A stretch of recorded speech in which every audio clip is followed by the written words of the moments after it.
अगर तुम्हारे हृदय में किसी भी जीव को कष्ट देने की भावना है, चाहे भजन बल से या शरीर बल से, वाणी के बल से, बुद्धि के बल से या रसेंद्री के लोभ से, जैसे मांस भक्षण आदि, किसी भी तरह से किसी जीव को कष्ट देना भगवत प्राप्ति के मार्ग के पथिक का स्वभाव नहीं होता। नामे रुचि, जीवे दया, वैष्णव सेवा, सब शास्त्रों के सार वर्णन कर दिए महाप्रभु चैतन्य देव। नाम जब चल रहा हो रुचि पूर्वक, सब जीवों के प्रति दया भाव हो और वैष्णवों के प्रति सेवा भाव हो, जीत गए संसार में।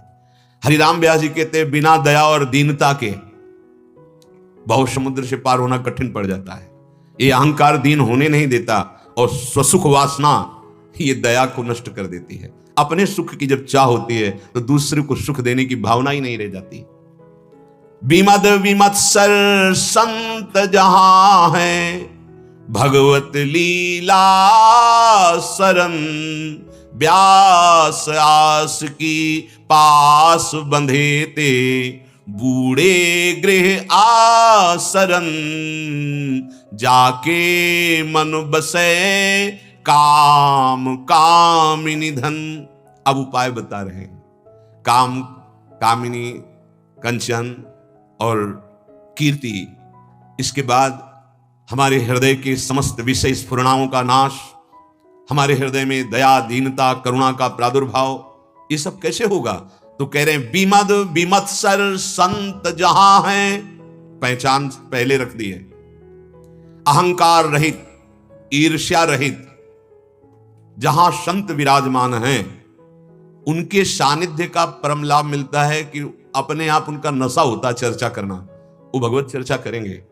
जहां आप उनकी वाणी सुने, सुधार आपका प्रारंभ हो जाएगा। पर विमद विमत्सर दो शब्द इसमें बोले हैं। कंचन तजना सहज है, सहज तिया का नेह, मान बड़ाई ईर्ष्या दुर्लभ तजनाए। मान बड़ाई में ये हो गया मद, और ईर्ष्या मत्सरत, मेरे से आगे बढ़ा जा रहा है। ये दो तजना बहुत कठिन माना गया है। कंचन तजना सहज है, सहज तिया का नेह, पर मान बड़ाई ईर्ष्या, तो मान बड़ाई में मद और ईर्ष्या में मत्सरत, मेरे से आगे निकला जा रहा है। ये दो बात कही। विमद विमत्सर संत जहां, जो अभिमान रहित और ईर्ष्या रहित संत हैं, अगर इनका संग प्राप्त हो जाए तो भगवत लीला में डुबो देंगे। ये हमें संसार समुद्र से बचा लेंगे। ये हमें भगवत प्रेम प्रदान करने में बिल्कुल बिल्कुल इनकी इच्छा शक्ति काम करती है। महापुरुष जब चाहते हैं कि भगवत रस में डूब जाए तो उनकी चाहत ही हमारे सारी चाहतों को मिटा करके भगवत चाहत पैदा कर देती है। बस हम समर्पित हों, उनको ये अनुभव हो जाए कि ये केवल यंत्र बन चुका है हमारा, उसके यंत्री हमारे हृदय में विराजमान आराध्य देव अब हैं, हो जाएगा, सब इससे हो जाएगा। अपनी बुद्धि, अपना मन जब तक चलता है तब तक बाधा है, और जब अपनी मन बुद्धि शास्त्र और गुरुदेव के अनुसार, बस फिर राधा ही राधा है, चाहे अंदर में देखो तो बाहर में देखो तो। अगर ऐसा नहीं तो कह रहे हैं व्यास आस की पास बंधे ते, बूढ़े गृह आसरन।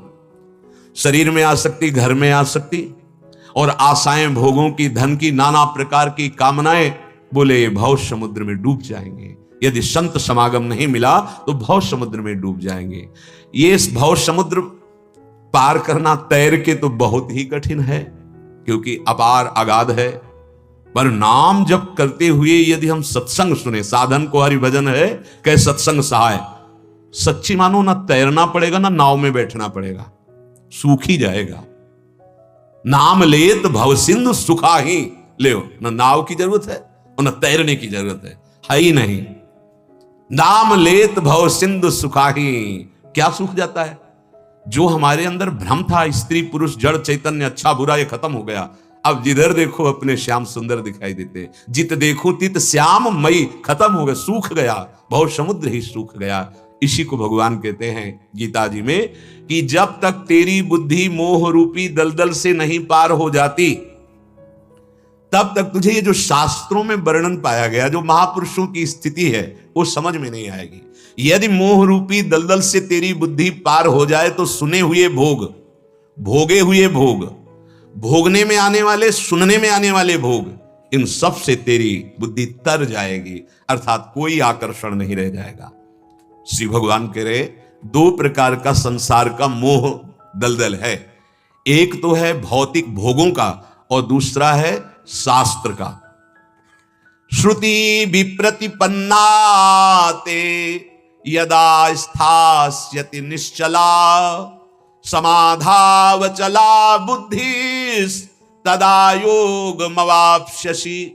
हे अर्जुन, जिस काल में शास्त्रीय मतभेदों से विचलित हुई तेरी बुद्धि एकमात्र निश्चल परमात्मा में हो जाएगी, अचल हो जाएगी, उस काल में तू जीवन मुक्त हो जाएगा, योग को प्राप्त हो जाएगा। भगवान शास्त्रीय मतभेदों से बुद्धि को निश्चल करने की बात कह रहे हैं। इसीलिए स्वतंत्र रूप से शास्त्र का स्वाध्याय करने के लिए नहीं कहा गया। जो पहुंचे हुए महापुरुष हैं वो कह रहे हैं प्रथम सुने भागवत भक्त मुख भगवत वाणी। महापुरुषों के वचनों में संशय रहित होने की एक शक्ति होती है, हम उनसे सुने। और बहुत से भक्तजन हैं अलग अलग भावना से श्री भगवान की उपासना करते हैं। यदि हम इष्ट मिले और मन मिले, मिले भजन रस रीति, ऐसे महापुरुष से चर्चा सुने तो हमें लाभ ही लाभ प्राप्त होगा, नहीं तो बाधा पड़ सकती है। कैसे बाधा पड़ सकती है?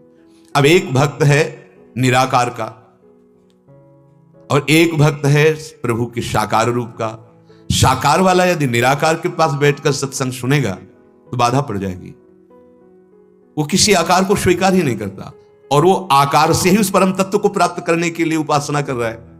दोनों में दिशा अलग है, तत्व एक ही है। वही सगुण है, वही निर्गुण है, वही साकार है, वही निराकार, पर मार्ग अलग हो जाता है। एक है अहम ग्रह उपासना, मैं ब्रह्म हूं, और एक है मैं अधम नीच हूं, आप मेरे स्वामी हो। दोनों का मार्ग अलग अलग है। अगर वो उनसे मिलेगा तो बाधा खड़ी हो जाएगी।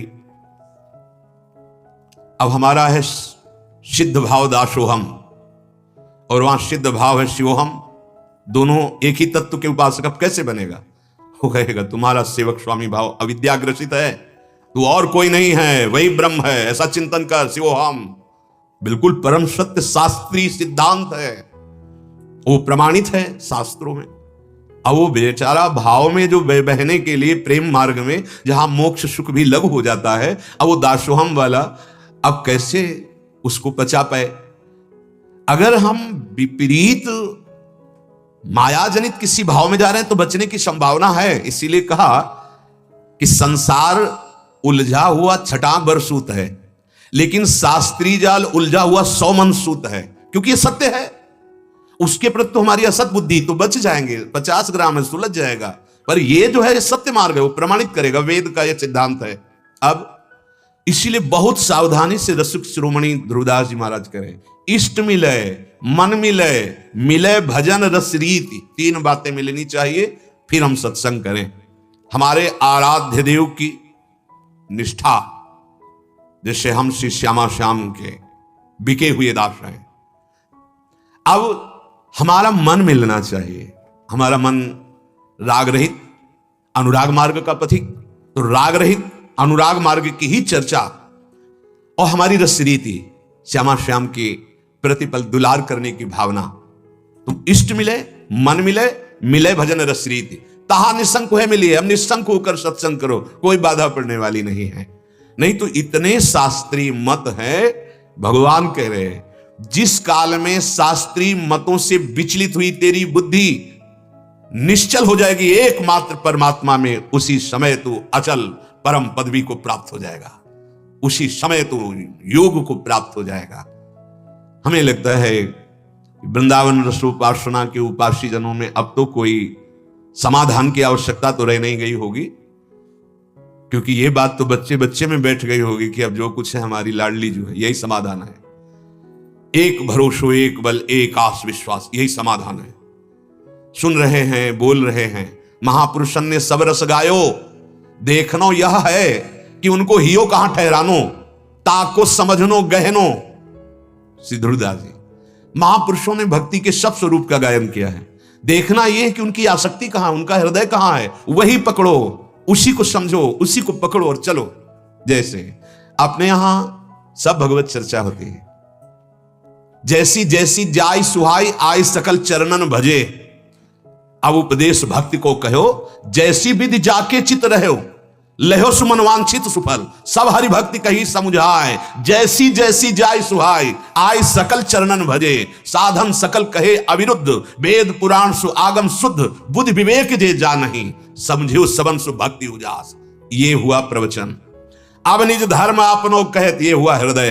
अब निज धर्म अपनो कहत, तहां नित्य वृंदावन रहत, बहत प्रेम सागर जहां, साधन सकल भक्ति जातनो, निज वैभव प्रगटत आपनो, भनो एक रसना कहा, श्री राधा जुग चरण निवास, जस वर्णो हरिवंश विलास, श्री हरिवंश गा। ये हृदय है, और हृदय की बात ही आश्रित जनों के हृदय में अपने आप जागृत हो जाती है। देख लो, सब चर्चा होती है, पर जो आश्रित है उसके हृदय की ठसक होगी हमारे माई श्यामा जी को राज, क्योंकि श्री राधा जुग चरण निवास।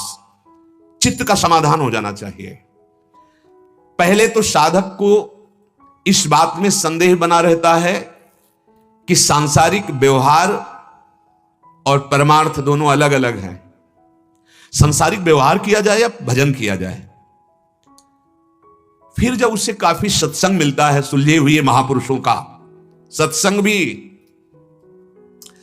बहुत भाग्य होते हैं जब शास्त्र प्रमाणित अनुभूत सत्संग प्राप्त हो।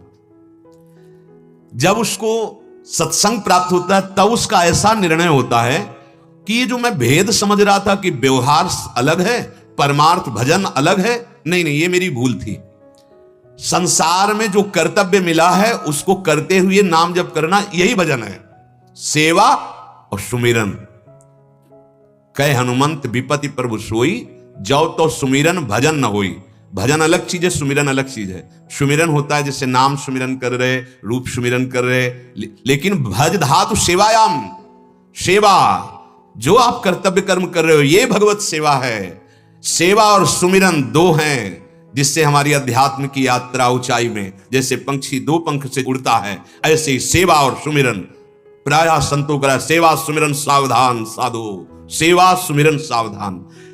जब सत्संग ठीक मिलता है तब ये पता चलता है कि भजन और सांसारिक जो कर्तव्य कर्म हैं उनको सुमिरन युक्त कर देना, यही भजन हो जाता है। नाम चल रहा है, फावड़ा चल रहा है कि शादी हो रही, नाम चल रहा है व्यापार में बैठे, नाम चल रहा है नौकरी कर रहे, जो जो सेवा है वो सब श्री भगवान की सृष्टि सेवा है। अब एक हो गया भजन और कर्तव्य कर्म, सेवा एक। अब उसके अंदर ये भेद नहीं रह गया कि संसार का अलग और भजन का। हमें तो 20 मिनट केवल भजन करना है, फिर संसार के कार्य करने नहीं, संसार का कार्य नहीं, भगवत कार्य करने हमें। हमारा हर कार्य भजन हो जाएगा। तब उसका निर्णय फिर और उज्जवल होता है कि संसार की सेवा करते हुए मुझे भगवत प्राप्ति करनी। दो बातें उन्नति की बताई गई। पहला जो हमारे अंदर संशय था कि भजन एक अलग मार्ग है और संसार एक अलग मार्ग है, जब भगवान की कृपा से हमें शुद्ध सत्संग मिला तब पता चला कि नहीं, ये अलग अलग नहीं है, एक ही है। भगवत प्राप्ति के लिए जितनी गृह कार्य है, जितने गृहस्थी के कार्य हैं, वो सब समर्थ है, उनको हम सेवा माने और नाम स्मरण करें। अब आगे इसमें उन्नति हुई। अब एक निर्णय हुआ कि चाहे जैसी परिस्थिति दुख सुख की आवे हम सह लेंगे, पर हमें भगवत प्राप्ति करनी है। ये आ गई बात। जहां उसने ये निर्णय किया कि मुझे भगवत प्राप्ति करनी है, तो अब उसे कोई भी भोग फंसा नहीं पाएगा। लक्ष्य में बड़ी ताकत है। हर कष्ट सहने की सामर्थ्य लक्ष्य में होती है। जब ये लक्ष्य बन गया कि मुझे ब्रह्मानुभूति करनी है, तो बड़े से बड़ा कोई कष्ट कभी कदम नहीं रोक पाया। कोई कष्ट का अनुभव थोड़ी होता है, हर कष्ट बहुत मीठा लगता है जब लक्ष्य होता है भगवत प्राप्ति। अब उसके अंदर भगवत प्राप्ति का लक्ष्य बन गया, चाहे वो गृहस्थ हो चाहे विरक्त हो, सारे भोगों पर विजय प्राप्त करने के लिए लक्ष्य जरूरी है। मुझे प्रभु चाहिए, प्रभु के सिवा किसी भी दूसरे पद प्रतिष्ठा व्यक्ति वस्तु स्थान में मैं राजी नहीं होऊंगा। ये बात हृदय में देखो आई क्या? प्रभु का इतना महत्व कि त्रिभुवन की राज्य लक्ष्मी देने पर भी आधे पल को भी प्रभु को नहीं भूलना, यह भगवत प्राप्ति का लक्ष्य। ऐसा होने के बाद साधक को परमात्मा की तरफ चलना नहीं पड़ता, परमात्मा तत्व का अनुभव होने लगता है। यही भोग चिंतन ही तो भगवत प्राप्ति में बाधक है। सकल कामनाहीन जे ते राम भगति रसलीन। उसके साध्य और साधन संबंधी कोई संशय नहीं रह जाता। देखो है क्या संशय? साध्य कौन है हमारा? श्यामा श्याम। साधन क्या है? नाम जपना, उनकी सेवा करना, लीला गायन करना, उनके अधीन रहना, चाहे जहां हो, दूर देश में हो, गृहस्थ में हो, कोई भी हो। साध्य कौन? अब संशय नहीं होना चाहिए, श्यामा श्याम। साधन क्या? नाम जप करना, लीला गायन, लीला श्रवण करना और उनकी सेवा की भावना में जो भी संसारिक कार्य कर्तव्य मिले उनको करना। बस इतने को पकड़ लो, शास्त्र जाल से मुक्त हो जाओगे। नहीं कोई निराकार का उपासक मिले, अब वो मूर्ति पूजा के लिए निषेध करता है, मुझे आज तक कहीं ऐसा नहीं पाया। निषेध बात नहीं है, क्योंकि जब कण कण में ब्रह्म है तो उसमें भी यह निषेध कैसे हो सकता है? निषेध कैसे हो सकता है? निराकार उपासक गुरुदेव भगवान को वर्ण करके ही वो आकार का वर्ण करके निराकार की स्थिति प्राप्त करता है। आकार सदगुरुदेव, वचन उनके साकार, उनका जो प्यार शासन वो साकार, तब जाकर इस आकार से मुक्त होकर तो हमारा स्वरूप ही है। हमारा आत्मा का स्वरूप क्या है? कोई आकार है क्या? जो आकार स्वीकार कर लेती वही आकार में फंस जाती है। हिरण का चिंतन किया, हिरण बन गई। पुरंजन ने स्त्री का चिंतन किया, स्त्री बन गए। आकार चिंतन से यह हमें बहुत बढ़िया सौभाग्य मिला है कि हमें प्रभु ने ऐसी उपासना दे दी कि जिसमें हम चिंतन कर सकते हैं उनके नाम का, उनके रूप का, उनकी लीला का। जब निराकार है तो चिंतन छोड़ना केवल है। असत चिंतन पूरे संसार का, स्थूल का, सूक्ष्म का, कारण का चिंतन रहित हो जाना निराकार की प्राप्ति है। चिंतन शून्य, कोई चिंतन नहीं, सत ना असत। सोचो जरा, तभी कहा ज्ञान के पंथ कृपाण के धारा परत खगेश लगे। और वो जो कैवल्य परम पद है, बिना चाहे भक्त के दीयमानम न ग्रहणंती, देते हैं पर भक्त स्वीकार नहीं करते।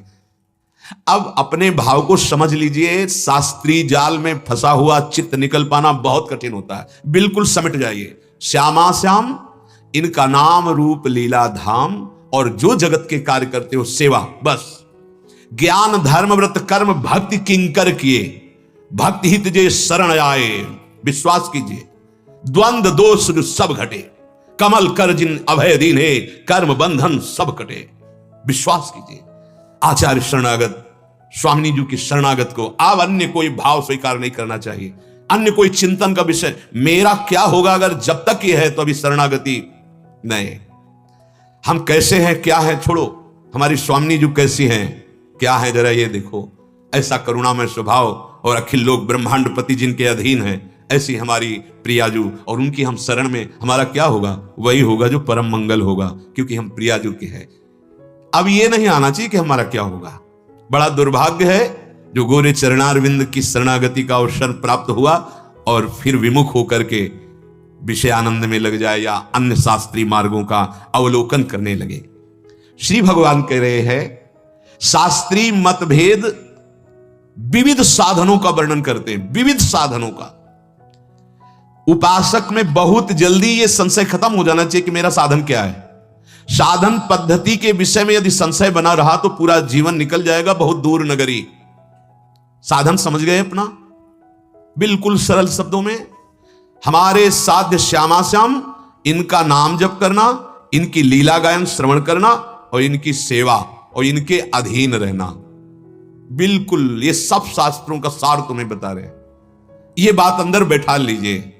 अधीनता है आराध्य देव के प्रति, इसका परिचय सुखावे या दुखावे कोई शिकायत नहीं। हर बात को सह करके हम आपके भजन को नहीं छोड़ेंगे तो सामर्थ्य आ जाती है सहने की। मिटाने की वृत्ति बिल्कुल नहीं होनी चाहिए। मिटाने की जिम्मेवारी उनकी है, वो नहीं मिटा रहे, हमें दे रहे तो हम स्वीकार करते हैं। हमारे लिए कड़ुआ या मीठा जो भी है वो प्रसाद है। हम कड़ुआ मीठा नहीं देखते, हम प्रसाद देखते हैं। अब हमारे जीवन का हर पल प्रसाद में ही डूबेगा। ये कोई प्रारब्ध नहीं, ये कोई कर्म बंधन नहीं, मेरी स्वामी का दिया हुआ प्रसाद है। तो कड़ुआ है या मीठा है ये तो तुम देखो रसेंद्री वाले, हम तो सिर्फ प्रसाद देखते हैं। दुख सुख को प्रसाद रूप मान करके सहेंगे। ये हमारा साधन है। स्वामिनी के अधीन है, उनके नाम रूप और उनकी ही सेवा, संपूर्ण सृष्टि कार्य उनकी सेवा है। निहाल हो जाओगे। इधर उधर ज्यादा दौड़ भाग करने की जरूरत नहीं है। अगर ये समझ गए तो व्रत संयम तब कौन कराए। श्री हरिवंश विभव बिलसाई, वृंदावन की माधुरी। ये निर्णय करना बहुत समय नष्ट कर देता है साधक का कि कैसे भगवत प्राप्ति होगी, किस मार्ग में चलें, ज्ञान मार्ग सही है कि अष्टांग योग मार्ग सही, कर्म योग मार्ग सही कि भक्ति मार्ग। भक्ति मार्ग में भी विविध भाव हैं, कौन सा शांत भाव सही रहेगा, दास्य भाव, सख्य भाव, वात्सल्य भाव, कांता भाव, कौन सा हमें रस चाहिए, माधुर्य रस, श्रृंगार रस, महामत, अरे बहुत मतभेद। इसीलिए गुरु का वर्णन भगवान कराते हैं कि अब हमारे गुरुदेव अब जोई कहां करे हम सोई, आयस लिए चले निज दासी, मन क्रम वचन त्रिशुद्ध सकल मत, हम श्री हित हरिवंश उपासी। जब साधक के ऊपर विशेष कृपा होती है तो सुलझाने वाला सत्संग मिल जाता है। वेदों में देखो कितनी महिमा वर्णन है, उद्गीत नाम से इसी प्रणव को कहा गया। बहुत ही दिव्य, अलग अलग भगवान के अवतार, अलग अलग भगवान के नाम। अगर आप विविध चर्चाएं सुनोगे तो संशय में पड़ जाओगे। और जब हम निकुंज में देखते हैं जिनका नाम प्रणव है, जो प्रणव के लिए कह रहे हैं वही हरि, राधा राधा राधा राधा, जपत हरि विवश तव नाम प्रतिपद विमल, मनसि तव ध्यान ते निमिष नहीं तरिवो। मान जाओ, राधोपनिषद है, कभी पढ़ना। क्या संकेत में श्री स्वामिनी जी का संपूर्ण महामहिम स्वरूप प्रकाशित करते हैं। ये वृंदावन धाम है। ये समझो कि अगर राधा नाम कान में पड़ा और जपने का अवसर आया तो आप शास्त्रों का संपूर्ण ज्ञान और फल प्राप्त कर लिए। ये हम ऐसे नहीं कहते कि संसार से आए और हमको किसी ने बता दिया हम चल पड़े। नहीं नहीं, बहुत सांगोपांग उपासना होती चली आ रही है। इसलिए संबोधन करते हैं कि आप विश्वास करो, जितने भी वैदिक सिद्धांतों से परमार्थ मार्ग, वो बहुत संतों का संग और शास्त्रों का स्वाध्याय और जो निष्ठाएं, गायत्री अनुष्ठान, पितृतर्पण, बलिवैश्य देव, ऐसे नैष्ठिक ब्रह्मचर्य में रहा। जैसे अभी दिनचर्या चली ऐसी पूरी जीवन दिनचर्या रही। एक क्षण के लिए विश्राम शब्द जीवन में ना आज है, ना कल था और ना आगे रहेगा। अगर सैया पे भी शरीर पड़ा होगा तो विश्राम यहाँ नहीं है, वहां विश्राम श्री राधा रूप चरण निवास। बिल्कुल।